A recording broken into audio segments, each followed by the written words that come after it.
प्रणवो धनु शरो ह्य आत्मा ब्रह्म तल्लक्ष्यमुच्यते अप्रमत्तेन वेधव्यम शरवत्तनमयो भवेत्। जैसे कोई धनुष होता है, ऐसे भगवान का नाम प्रणव अर्थात ओंकार वो धनुष है। शरो ह्यात्मा और तीर जैसे होता है वैसे है तुम्हारी आत्मा। ब्रह्म तल्लक्ष्यमुच्यते, ब्रह्म भगवान लक्ष्य है, टारगेट है। परमात्मा का नाम उसे आप धनुष बनाओ। स्वयं की आत्मा को तीर बना लो। मतलब भगवान का नाम धनुष बनाकर स्वयं की आत्मा को तीर बनाकर परब्रह्म परमेश्वर जो लक्ष्य है उसकी तरफ उसे चलाओ।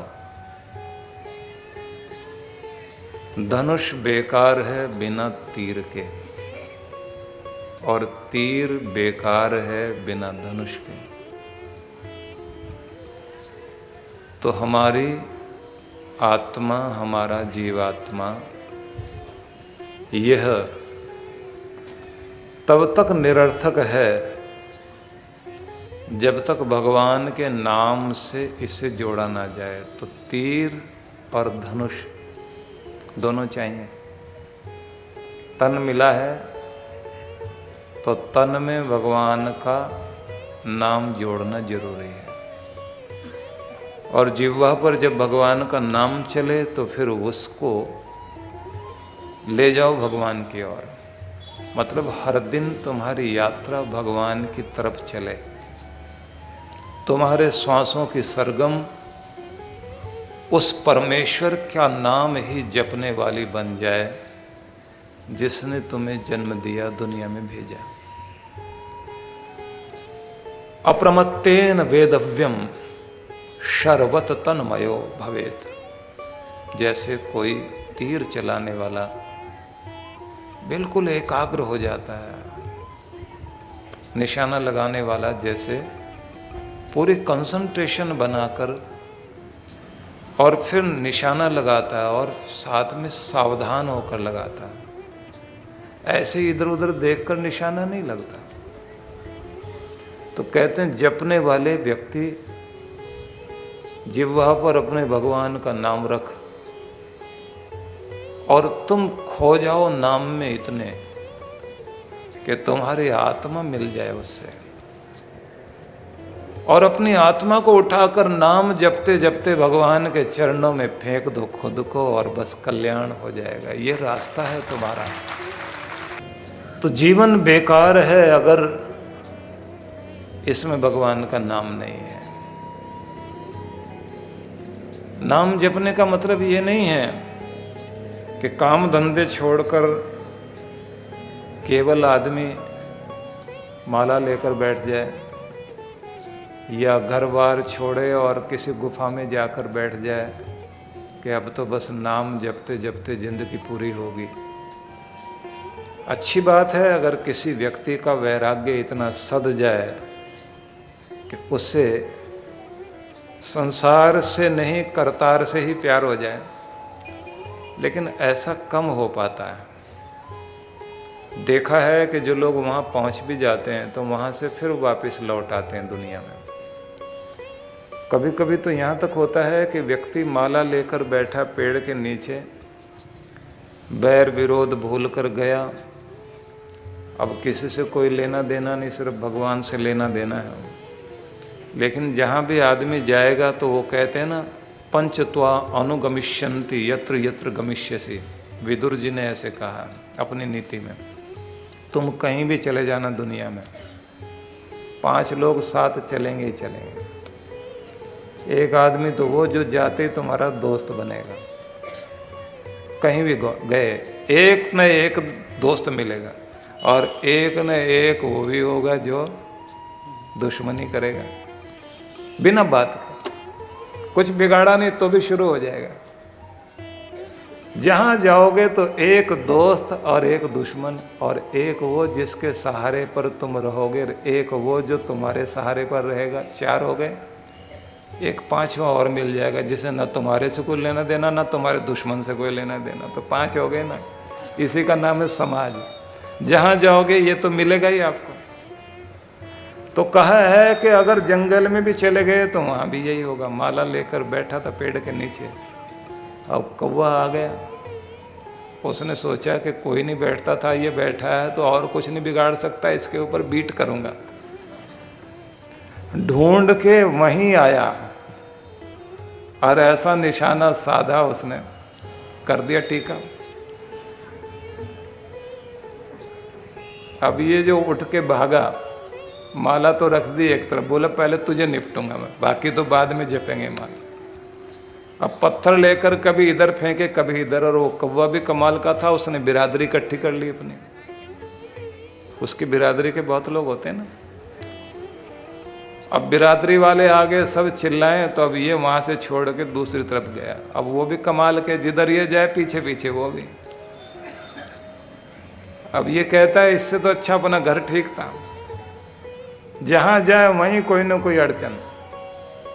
इसलिए एक ही बात कही जाती है, नाम जपने में बाधा आती है, जंगल में भी बाधा आती है, घर में भी। क्योंकि घर में माला लेकर बैठे, कोई महिला नाम जपने के लिए बैठे तो कोई ना कोई तरह तरह के स्वर शुरू हो जाते हैं। कभी बच्चा रोएगा, कभी कोई बाहर वाला आवाज़ देगा, कभी नौकर काम करते करते बर्तन ही ऊपर से फेंक देगा। तो माला छोड़कर ध्यान जाएगा प्लेट टूटी है या चम्मच गिरी है, ध्यान इसी पर जाता है ना। कौन उठा है, किसने आवाज़ लगाई। अब बैठे बैठे ध्यान इधर उधर भंग होता है। फिर आप जाते हैं, आकर सब ठीक करके आते हैं, फिर माला पकड़ी, फिर ध्यान हटा। तो बात ध्यान रख लेना, इसी खटपट के बीच में ही माला जपनी है, इसी में ध्यान लगाना है, इसी में अनुकूलता बनानी है, कहीं और जाकर कुछ बनने वाला नहीं। यहीं रहते रहते बात बनानी है आपको, और बनती है। इसलिए जो ये कहा जाता है ना कि एक ही समय ऐसा होता है जिसको बोलते हैं ब्रह्म वेला, जो भगवान की वेला, बाकी वेला संसार की। उस समय में कोई कुछ नहीं करेगा। सुबह सुबह अगर आप 4 से लेकर 6 बजे तक का जो समय है, इसका आनंद ले सकते हैं। 6 को 7 तक लगा लीजिए आप, क्योंकि आजकल तो लोग 8 बजे तक उठने वाले लोग हैं। हाँ, भक्त लोगों को एक बात का ध्यान रखना चाहिए, भक्त जो भी होता है जहाँ होता है वो किसी के लिए बोझ बनकर नहीं जीता। वो कोशिश करता है मैं किसी की आंखों में न खटकूं, मेरे होने से किसी को कोई दिक्कत ना हो। तो ये सावधानी उसे बरतनी होती है। तो आप सुबह उठे तो शोर शराबा खटर पटर मत होने देना। घर के लोग सोचेंगे ये सोने भी नहीं देते, पता नहीं सुबह सुबह माला लेके बैठ गए। और भगत जी क्या सोचते हैं, ऐसे भले लोग हैं कलयुगी जीव, सारी दुनिया जाग गई है, भगवान का नाम जपती है, ये लोग सो रहे हैं। और वो क्या कहते हैं, फर्स्ट क्लास वाली नींद 4 बजे शुरू होती है, अच्छी नींद तो इसी टाइम आती है। तो किसी को आप बिल्कुल हिलाए डुलाए नहीं। भक्त जहां है वो वहां की शोभा बनकर रहता है। जैसे कमल खिला है तालाब में तो वो तालाब की शोभा है। फूल जहां खिला है वहां के लिए वो शोभायमान हो रहा है, उस जगह को शोभायमान कर रहा है। एक नन्हा सा बच्चा जैसे अपने घर आंगन की किलकारियों के साथ आनंद और मुस्कुराहट के साथ शोभा बन करके चल रहा होता है, ऐसे भक्त जहां भी होता है वो हर जगह की शोभा बनकर जिया करता है। ये अलग बात है कि आप फूल बन भी जाएं तो भी कुछ को तो फर्क पड़ेगा। तो उसको आप ध्यान में मत रखना, क्योंकि सूरज को देखकर उल्लू कहेगा कि नहीं आना चाहिए। उसको सूरज आने से परेशानी होती है। जो जीव अंधेरे में चलते हैं उनको रोशनी से बड़ी समस्या होती है। तो कुछ ऐसे हो सकते हैं कि आप अच्छा भी करेंगे तो भी वो आपका बुरा करेंगे, लेकिन ऐसे लोग दुनिया में ही समझ लीजिए कि बहुत कम लोग होते हैं जो अकारण बैर मोल लेते हैं। ज़्यादातर तो वे लोग हैं जिनके लिए अगर आप कठिनाई नहीं पैदा करते तो आराम से रास्ता बन जाता है। भक्त को अपना मार्ग चुनकर अपना रास्ता बनाकर नाम जपते रहना चाहिए। फिर भी अगर कोई कुछ करता रहे तो आप अपनी स्थिति में ठीक चलते रहें, लेकिन इसका मतलब ये नहीं कि भक्त होने का मतलब इतना दब्बू कायर डरपोक बनकर बैठ जाएं कि कोई एक थप्पड़ मारे तो दूसरे के लिए गाल आगे करके और पिट लें और उसके बाद वो कहे कि दो से काम नहीं चलेगा, पीछे से लात और जमानी और हम कहें कि हाँ भाई साहब लगाओ जरा लात। भगवान कृष्ण ने गीता कही, हम लोग सत्संग सुनाते हैं, आपको सामने बैठा कर सुना रहे हैं ना, तो आप बिल्कुल श्रद्धा से सुन रहे हैं, मैं भी बहुत प्यार से सुना रहा हूँ, तो पोथी सामने रख कर पढ़ रहे हैं। कृष्ण भगवान ने ऐसे तो कोई सत्संग लगा के गीता नहीं कही थी, युद्ध भूमि में कही, और किसी मरने वाले को नहीं सुनाई थी। जैसे बहुत सारे लोग सोचते हैं ना मरने वाले को गीता सुना दो कल्याण हो जाता है, उन्होंने मरने के लिए नहीं सुनाई थी बल्कि जिंदगी देने के लिए गीता सुनाई थी, ये सोचिए, और युद्ध भूमि में सुनाई। गीता का ज्ञान युद्ध भूमि में। तो जीवन के संघर्ष के बीच ही गीता जीना सिखाती है। इसलिए भगवान कृष्ण कहते हैं संघर्षों से, समस्याओं से भागना मत, डरों से भागना मत, चिंताओं से भागना मत। नशा करने वाला आदमी यही तो करता है, नशा करने के बाद चिंता से मुंह मोड़ने की कोशिश करता है। आंखें बंद कर लेने से कबूतर सोचे कि बिल्ली भाग गई, भागती ही नहीं। और ऐसा नशा भी नहीं चाहिए जैसे चूहे ने नशा करने के बाद मूंछों पे ताव दिया और कहा बुलाओ बिल्ली को अब, तो वो भी नहीं चलता। होश में रहकर इंसान समस्या का सामना करे, भागना नहीं होगा। लेकिन फिर भी आपसे मैंने कहा कि एक वेला होती है सुबह की जिसमें दुनिया सोई रहती है, किसी पर कृपा होती है भगवान की, आसमान में लाली छाई हुई हो, धीमी धीमी हवा उस समय चल रही हो, ओस से भीगी है घास, मुस्कुराते दिखाई दे रहे हैं फूल, पंछी डाल में बैठे हुए और नए दिन के लिए स्वागत करने के लिए तत्पर। ऐसा वातावरण जब हो, कहीं दूर किसी मंदिर में पट खुले हैं, शंख की ध्वनि आई, घंटियां बजनी शुरू हुई हैं, महसूस होने लगा कि भगवान के पुकारने का समय आ गया। स्नान आदि करने के बाद अपने आसन पर बैठ जाएं। ब्राह्मे मूर्ते बुद्धेत धर्मार्थ चानु चिंतित काय क्लेशाश्च तन मूलान वेद तत्वार्थमेव च। ब्रह्म वेला में जाग जाएं, धर्म अर्थ का चिंतन करें।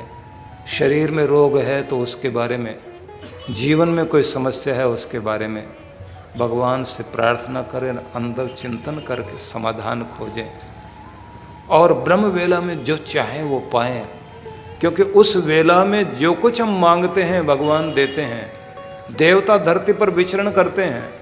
स्वास्थ्य मांगता है तो सेहत मिलती है, मुस्कुराहट मांगता है इंसान प्रसन्नता मिलती है, और घर में कोई अभाव है तो व्यक्ति की संपन्नता आने लग जाती हैं। बदनसीबी किसी की ज़िंदगी में चल रही है तो सुबह सुबह जागे और भगवान का ध्यान करे, सूर्य को अर्घ्य दे। वो जो समय होता है निश्चित रूप से व्यक्ति को तेजस्वी बनाता है, उसके भाग्य को सौभाग्य बनाता है। सुबह सुबह जितना भी हो सके भगवान के लिए समय निकालो, ब्रह्म वेला में ही ब्रह्म का ध्यान करो। सबसे अच्छा समय वो है। तो अनुकूलता खोजिए, अनुकूल समय आप ढूंढिए। संधि वेला में भगवान के प्रति संधि करने के लिए, अपने आप को जोड़ने के लिए, जिसको हम परमात्मा के लिए योग करना कहते हैं, उस समय में बैठकर ध्यान करो। वो बहुत ही उपयोगी समय है। जो भी दान पुण्य कर सकते हैं, सेवा सत्कर्म कर सकते हैं, जरूर अपने से रोज करना चाहिए। नहीं तो अपनी राशि निकाल कर रख लें। हर व्यक्ति को कोशिश करनी चाहिए कि अपनी कमाई का 10वां हिस्सा या फिर 2% भाग पवित्र कार्यों में लगाने के लिए संकल्पशील हो। कुछ लोगों ने तो नियम बना रखा, अपने ठाकुर जी को या अपने गुरु को अपने बिजनेस में 2% का गुरु कार्यों के लिए, धर्म कार्यों के लिए, ठाकुर के कार्य के लिए वो अपना हिस्सेदारी रख लेते हैं कि ये पहले उधर जाएगा, बाद में मेरे घर में कमाई आएगी। पहले भगवान का धर्म की के लिए अर्पित करता हूँ। जिनकी कृपा से मेरी जिंदगी में खुशहाली आती है, उन कृपा के प्रति आभार व्यक्त करने के लिए पहले कमाई अलग करो।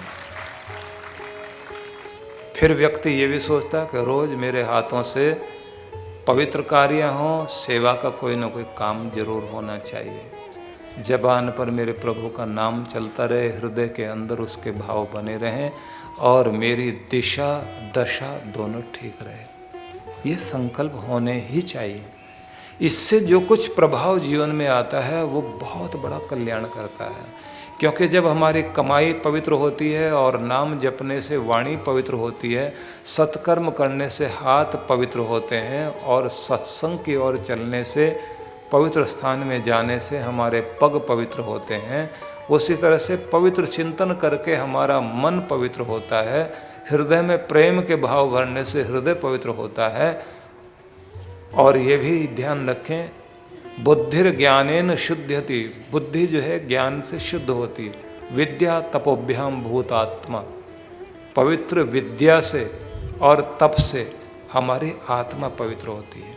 तो अपने को पावन करके परमेश्वर की ओर लगाने का नियम बनाना चाहिए।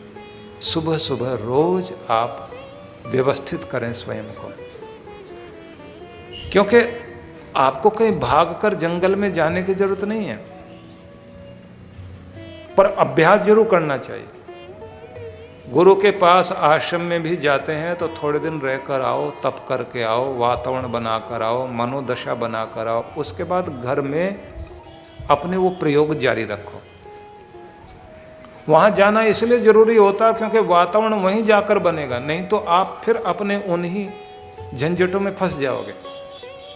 थोड़े दिन रहकर ट्रेंड होकर आइए, प्रशिक्षण लेकर के आइए और फिर घर में आप कार्यों में लगें। तो मैंने आपसे कहा कि प्रत्येक व्यक्ति अपने आप को एक तीर की तरह समझे, अपनी आत्मा को तीर समझे, भगवान के नाम को धनुष समझे, भगवान को अपना लक्ष्य समझे। जैसे एकाग्रता से एक टक होकर व्यक्ति अपने लक्ष्य में सावधानी पूर्वक उसे भेदता है, ऐसे ही एकाग्र हो भगवान की तरफ, आलस्य रहित होकर भगवान की तरफ चलें तो आपकी भक्ति सफल होगी। और यदि आप आलस्य का परित्याग नहीं करेंगे, आलसी बनेंगे, लापरवाह होकर के काम करेंगे, एकाग्रता नहीं बनेगी, तो लक्ष्य पूरा नहीं होगा। यहाँ तक होता है, निशाना लगाने वाला तीर का निशाना लगा रहा है, निशाना लगाते अगर सांस भी ले लिया बीच में तो भी 1-2 फुट का निशाना चूक जाएगा, इधर उधर लग जाएगा। तो बिल्कुल सांस रोककर जैसे एकाग्रता बनाकर तीर छोड़ा जाता है, ऐसे आप अपना ध्यान बनाकर एकाग्रता के साथ अपना नाम जपते हुए भगवान के प्रति अपने आप को भगवान की तरफ ले जाइए। जब आप भगवान की तरफ अपने आप को लेकर चलते हैं तो ये बात ध्यान रखना उस समय आपको खुद महसूस होने लगेगा कि कुछ मिल रहा है। क्या मिलता है वो मैं थोड़ा बताना चाहता हूँ। भक्ति में चलते चलते यदि मन शांत होने लगा है और प्रेम जागता है, भगवान की कृपाओं के प्रति आभार जागता है और अंदर संतुलन मन में बनने लगा हो, दुखियों के प्रति करुणा जागने लग जाए, तो सोचना कि मैं भगवान के द्वारा चुन लिया गया हूँ और मेरे प्रभु ने अपने आसन पर बैठने का अधिकार मुझे दे दिया, उसका आशीर्वाद मिलने लगा। सेवक के लिए सेवा में रस आए, दानी को दान में रस आए, भक्त को भक्ति में रस आए, सत्संगी को सत्संग में रस आने लग जाए और उसके लिए 10 काम छोड़कर जाए, तो इसका मतलब हम चुन लिए गए, स्थिर होने लग गए, मन टिकने लग गया, रस आने लग गया, तो ये सीढ़ी दूसरी चढ़ गए। और जैसे ही रस आने के साथ साथ अंदर संतुष्टि, शांति, प्रफुल्ल है और धन्यवाद करते हैं भगवान का। लाख लाख शुक्र है भगवान, तूने मुझे हजारों से नहीं लाखों से अच्छी हालत में रखा हुआ है, मैं कितना धन्यवाद करूं। तो समझना और सीढ़ी चढ़ गए हम। और जब अंदर नाम जपते जपते भगवान की वो ओंकार की धुन सुनाई देने लग जाए, महसूस होने लग जाए जैसे वो उसका एक तारा बज रहा है, मीरा के हाथ में जैसे एक तारा, नारद जी के हाथ में जैसे वीणा, जैसे कृष्ण के हाथ में बांसुरी, जैसे शिव के हाथ में डमरू, तो जैसे डमरू भी बज रहा है, जैसे नारद की बीन भी बज रही है, जैसे मुरली मनोहर के तान गूंज रही है, जैसे मीरा का एक तारा बज रहा है, ऐसे संगीत अंदर महसूस होने लग जाए। समझना कि अब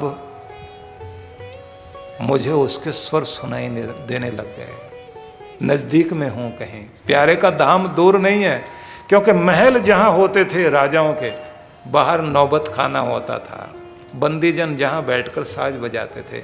जब आपको अंदर आवाज आने लग गई है, अंदर धुन में सुन, ऐसी कोई धुन सुनते सुनते आप खोने लग गए हैं, तो समझना राजा के महल के बाहर आ गए, नौबत खाने की आवाज सुनाई देने लग गई है। अब अंदर के दरवाजे खुलने ही वाले हैं, धन्यवाद करना और आगे बढ़ते जाना। और फिर एक चीज और, जैसे यहां एक शब्द कहा गया और भगवान कृष्ण ने भी कहा, ओमित्येकाक्षरम ब्रह्म व्याहरण माम अनुस्मरन् यह प्रयाति त्यजन देहम स याति परमाम गतिम। ओंकार के संबंध में भगवान श्री कृष्ण कह रहे हैं कि ओंकार अक्षर जो ब्रह्म है, उसी का व्यवहार करते हुए, जपन करते हुए, मेरे स्वरूप को स्मरण करते हुए, भगवान श्री कृष्ण कहते हैं कि जो ऐसे करते करते आखिर में देह को त्याज देता है, स याति परमाम गतिम, उसकी परम गति हो जाती है। मतलब गति प्राप्त करनी है तो ओंकार का जाप, जैसे आप देखते हैं ना कि प्रत्येक मंत्र से पहले ओंकार लगाते हैं। कल कोई सज्जन हमको मिले, उन्होंने कहा कि 1 मिनट में खड़े खड़े ही बता दीजिए ओंकार का अगर जाप करें, ओम का जाप करें तो कैसे करें। अब खड़े खड़े मैं उनको हंसने लगा, मैंने कहा खड़े खड़े कैसे बताएं, बोले खड़े खड़े बता दीजिए। तो मैंने फिर उनको कहा कि आप जहां हैं वहीं थोड़ी देर के लिए स्थिर होकर अपने प्रभु की उस धुन को अंदर सुनो, जिसे अनाहत नाद कहते हैं। अंदर में वो नाद चल रहा है, शंख की ध्वनि में, लहरों के गरजने में महसूस करो कि जैसे ओंकार का ही नाद चल रहा। ओम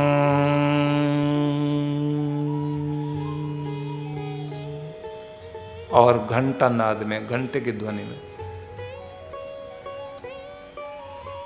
एकांत सुनसान में जैसे एक ही धुन चल रही हो। आसमान में तारे, आधी रात बीत गई, सारी दुनिया सोई पड़ी, तो जैसे आसमान में भी कोई सुन की धुनी चल रही है। कैसे अनुभूति करना शुरू करो, आती जाती श्वास में अनुभव करो, और फिर महसूस करो कि मेरे परमात्मा का नाम जब सृष्टि का प्रारंभ हुआ उसी समय से ये ध्वनि चल रही है। इसलिए ओंकार आदि ध्वनि है, प्रारंभ की ध्वनि है। तो उस ध्वनि को अंदर अंदर सुनना शुरू करो और फिर महसूस करो कि जैसे वो ओंकार लिखा हुआ है आसमानों में। फिर महसूस करो कि जैसे वो हवाओं में सुनाई दे रहा है, फूलों में लिखा दिखाई दे रहा है, इंद्रधनुष के रंगों में जैसे वो दिखाई दे रहा है लिखा हुआ। लोग जाते हैं ना पर्वतों को देखते हुए कैलाश की ओर, तो एक पर्वत आता है ओंकार पर्वत, तो वहां बर्फ से लिखा जाता है ओम। लेकिन परमात्मा ने तो ओंकार जैसे लिखते हैं ना, वो बनाकर ऊपर बिंदी लगाकर जैसे बनाते हैं, ऐसे बिल्कुल आपके चेहरे पर भी लिखा हुआ है। ये जो आपकी आंखें हैं, तो यहाँ से देखिए ना, ऐसे करके नाक को लेके ऐसे करके ये ओम बन गया ना। फिर ये जो नासिका है, नासिका में भी यहाँ से ऐसे करके ओम बन गया, ये बन गया ना एक। ऐसे यहाँ से लेके भी एक बन गया, और फिर होठ में भी बन गया ऐसे। फिर आप अंदर मुंह खोलें तो गले में भी आपके इसी तरह ओम बन जाएगा, और यहाँ देखें तो यहाँ भी ओम बन जाता है, और ये जो आपकी भुजाएं हैं इसमें भी ओम बन जाता है। तो पूरे में ओम ही ओम लिखा हुआ भगवान ने। तो मैंने कहा जहाँ देख रहे हो हर जगह देखो कि जैसे वही नाम लिखा हुआ है। इसलिए पाठ करते हैं पंडित लोग, ओंकार बिंदु संयुक्तम नित्यम ध्यायन्ति योगिनः कामदम मोक्षदम चैव ओंकाराय नमो नमः। निश्चित ही ये कामनाओं को पूर्ण करने वाला और मोक्ष देने वाला एक ही अक्षर ब्रह्म है ओंकार। लगातार जाप करते हुए अपना कल्याण करना चाहिए। मंत्र के साथ ओंकार का उच्चारण करते हैं तो इसीलिए तो, और इसीलिए आप देखिए कि जब इस ओम शब्द का एक एक अक्षर अलग करके देखते हैं, 3 मात्राओं के साथ या 3 रूपों में, 3 अक्षर है ना, अ, उ और म, तो 3 चीजें समझ में आती हैं। अ अक्षर बोलते ही होठ खुल गए, उ कहते ही होठ गोल हो गए, और म कहते ही होठ बंद हो गए। तो पता लगा कि इस ओम कहने में ब्रह्मा विष्णु महेश अर्थात परमेश्वर का समस्त बोध हो जाता है, जो दुनिया को खोलने वाला, दुनिया का पोषण करने वाला, दुनिया को बंद करने वाला, वो परब्रह्म परमेश्वर जो करता धरता संघरता है, वो ओम में ही विद्यमान है। ब्रह्मा कहें तो आखिर में होठ खुले रह जाते, ब्रह्मा। विष्णु होठ गोल हो जाते हैं, वो में विष्णु है ना। आ में जो अ अक्षर अ उ म, तो अ अक्षर के साथ जुड़े हैं ब्रह्मा, तो ब्रह्मा के साथ जो दुनिया का स्विच ऑन करता है ब्रह्मा, तो मुंह खोला रह जाता है, बंद ही नहीं होता है। मतलब ये वो है जो खोलता है, तो इसलिए मुंह को खोल देता है ब्रह्मा, तो मुंह खोला रह जाता है। और विष्णु कहिए, विष्णु तो होठ गोल, मतलब पूरे संसार को, ब्रह्मांड को अपने गर्भ में रखकर जो पोषण कर रहा है, गोलाकार को जो सारी दुनिया को अपने अंदर रखकर जो पोषण दे रहा है, विष्णु तो होठ गोल रह गए, मतलब पूरा पालन पोषण जो कर रहा है विष्णु। और जैसे आगे कहा ओम, तो ये आधा अक्षर है, हलंत अक्षर है, मतलब माँ के नीचे हलंत लगा हुआ है, तो इसमें अ नहीं बोला जाता। ओम, तो मतलब होठ बंद हो गए। तो शिव जी को याद कर रहे हैं। शिव जी को याद करने का मतलब क्या? सिर्फ स्विच ऑफ करते हैं ऐसा नहीं, जो आपकी रोज आंखें बंद करके आपको नींद दें। जो आप कोई स्वाद ले रहे हो ना, और स्वाद लेते लेते आपकी आंखें बंद हो जाएं और कहते हैं बहुत आनंद आ रहा है, तो वो जो आनंद देने वाला, जब आंखें बंद हो जाएं और आप आनंद लेने लग जाएं, रस लेने लग जाएं, जो आनंद देने वाला वही शिव है। सुख लेना, शांति लेनी है, चैन लेना है, बिना शिव के कृपा के होगा ही नहीं। शिव वो है जो प्रेम देता है, इसलिए प्रेम अक्षर भी अपने आपे में ऐसा है कि जो आपको मिलाता है। तो प्रेम बोल के देख लीजिए, प्रेम तो होठ मिलते हैं ना, प प प बोलें, म बोलें, होठ मिलते हैं,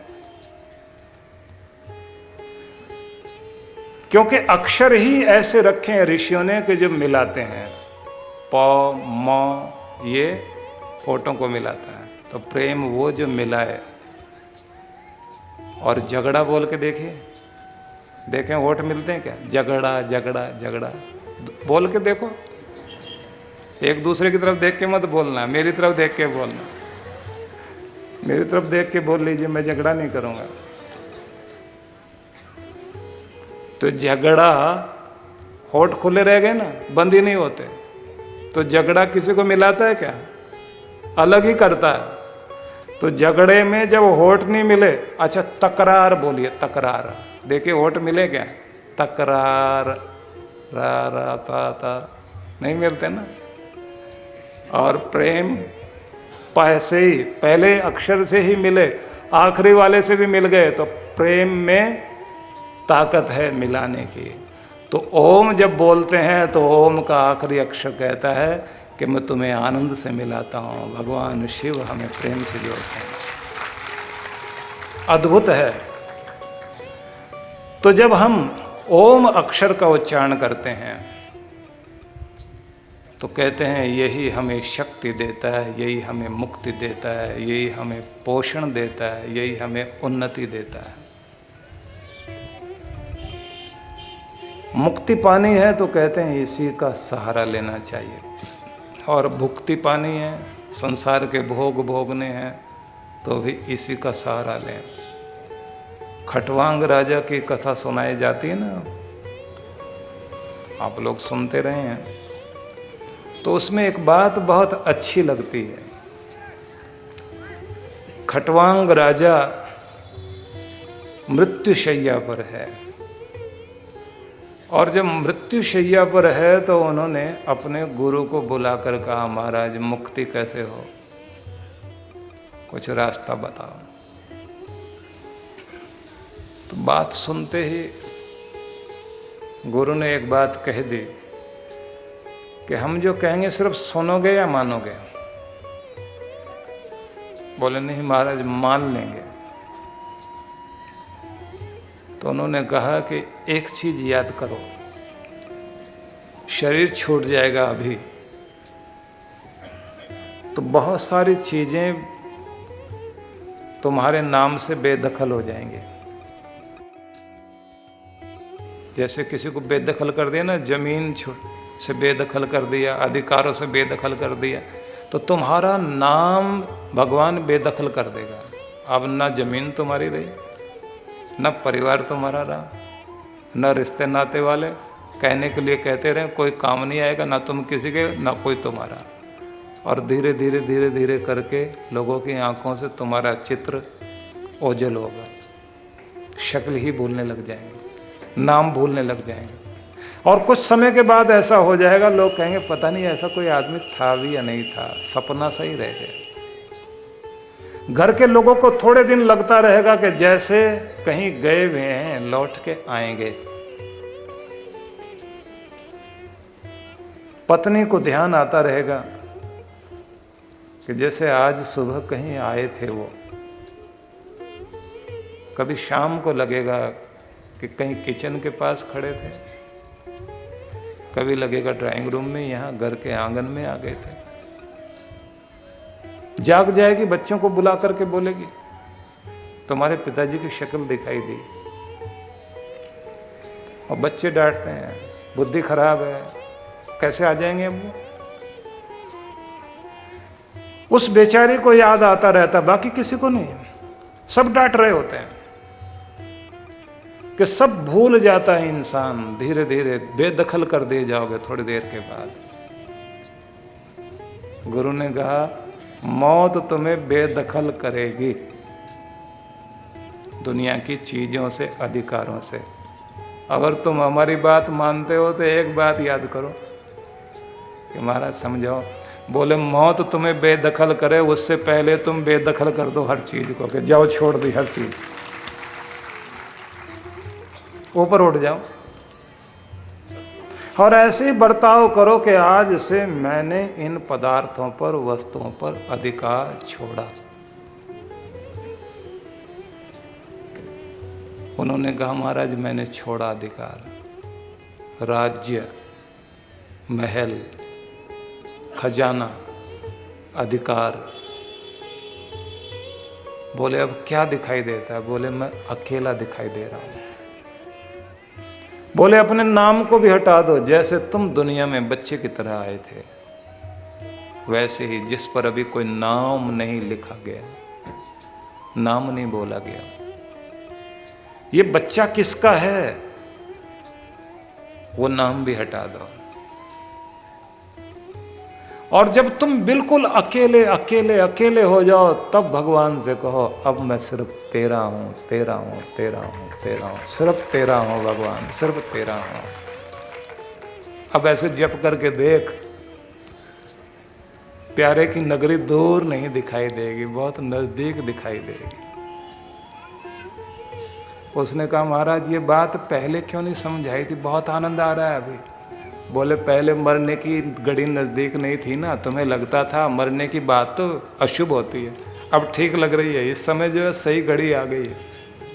ये वैराग्य जागा नहीं था महाराज, मन को शांति मिलने लगी है। बोले शांति मिलते मिलते जैसे आगे पहुंच जाओगे और कहोगे मैं तेरा हूँ, तेरा हूँ, तेरा हूँ, तेरा हूँ, तेरा हूँ, सिर्फ तेरा हूँ, और उसी में खो जाओगे तो फिर इसी स्थिति में मुक्ति होगी। रास्ता केवल यही है। इसी स्थिति में जाप करना शुरू करो, इसी स्थिति में अपने प्रभु के होकर पुकारना शुरू करो। तो न तो वो तुमसे दूर है और न तुम उससे दूर हो, बस बीच में जो मल विक्षेप है वही बाधा बना हुआ है, उसी को हटाने की कोशिश करो। सच बात तो यही है कि जब व्यक्ति की जिंदगी में वो चीज आने लग जाती है जिसे हम कहते हैं सच्चा ज्ञान, जो वैराग्य से जुड़ा हुआ होता है, और जब व्यक्ति की जिंदगी में लगन लग जाती है परमात्मा के नाम का एक नशा, खुमारी जैसी स्थिति, तो वो कृपा करने लग जाती है। व्यक्ति जो है अपने आप निकट होने लग जाता है। और कमाल तो ये है कि जैसे कहते हैं ना कि मैं और मेरा यार एक ही बस्ती में रहते हैं, हैरत है, मिलने को तरसते हैं, तो वो कोई और यार नहीं हो, कोई और मित्र नहीं, भगवान ही इसी बस्ती में रहता है, लेकिन दोनों एक दूसरे से मिलने के लिए तरस रहे हैं। बस थोड़ी रोशनी हो जाए, एक दूसरे को एक दूसरा दिखाई देने लग जाए, अंधेरे में नहीं पहचान पा रहे। कबीर ने अपने ढंग से कहा, उन्होंने चकवा चकवी को ध्यान में रख करके कहा कि जैसे रात आने से चकवा चकवी दोनों बिछड़ जाते हैं, नदी के किनारे एक दूसरे को आवाज देते हुए चलते हैं, कि बस ऐसे ही बीच में अंधेरा आते ही दूरी बन गई। जैसे ही रोशनी हुई सुबह, तो किनारे दो होने के बाद, एक दूसरे से दूरी होने के बाद भी वो दूरी नहीं रहती, उड़कर आ जाते हैं। पंख हैं हम अपने ज्ञान कर्म के पंख से उड़कर वहां पहुंच सकते हैं, लेकिन नहीं पहुंच पाते क्योंकि बीच में अंधेरा है। तो रोशनी चाहिए, रोशनी होते ही व्यक्ति उस तरफ चल पड़ता है। तो मैं एक निवेदन करूंगा सभी से, देखिए, एक तो प्रार्थना नियम बना लो, दूसरी प्रेरणा, प्रेरणा गुरु देगा, प्रार्थना खुद करोगे, पराक्रम खुद करना है आपको, पुरुषार्थ भी करना है। और एक चीज और, गुरु तुम्हारे अंदर प्यास जगाता है, तुम उस प्यास को गहरा करो भगवान को पाने की। गुरु तुम्हें विधि देता है, प्रयास तुमने करना है। तो प्यास भी चाहिए, प्रयास भी चाहिए, प्रतीक्षा भी चाहिए, और वो समय आ जाएगा जब भगवान का प्रसाद एकाएक आपको मिलेगा और जीवन धन्य हो जाएगा। लगातार कोशिश जारी करो।